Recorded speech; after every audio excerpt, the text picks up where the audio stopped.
bayram tabriknomasi uchun xat jild yasash.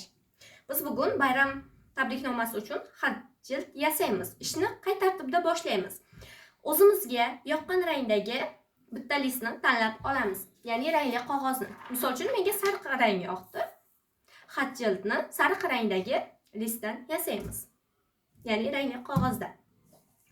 Birinchi qiladigan ishimiz listni markaz qismini aniqlab olamiz.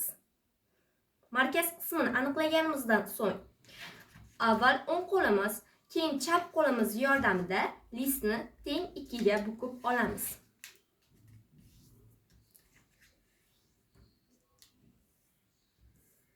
Va listni uzunasiga qo'yamiz.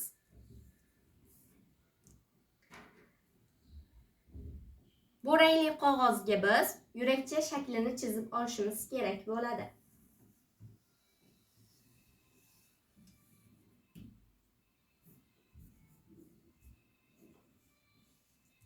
Chizgan yurakcha shaklimizni qaychi yordamida kesib olamiz.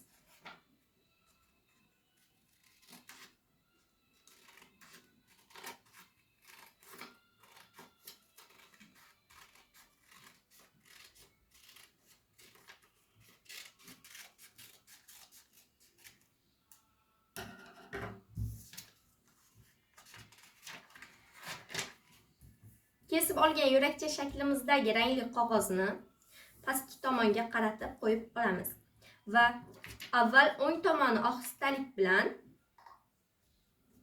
teng yarmigacha bukib olamiz. Keyin chap tomonini xuddi shunday teng yarmigacha ohistalik bilan bukib olamiz va rangli qog'ozni pastki qismini ham markaz tomonga qayirib olamiz.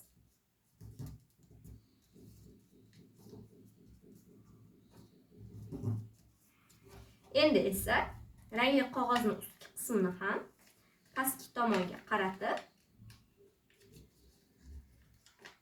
qayirib olamiz. Agar ortiqcha qismi chiqadigan bo'lsa, qaychi yordamida qirqib olishimiz mumkin.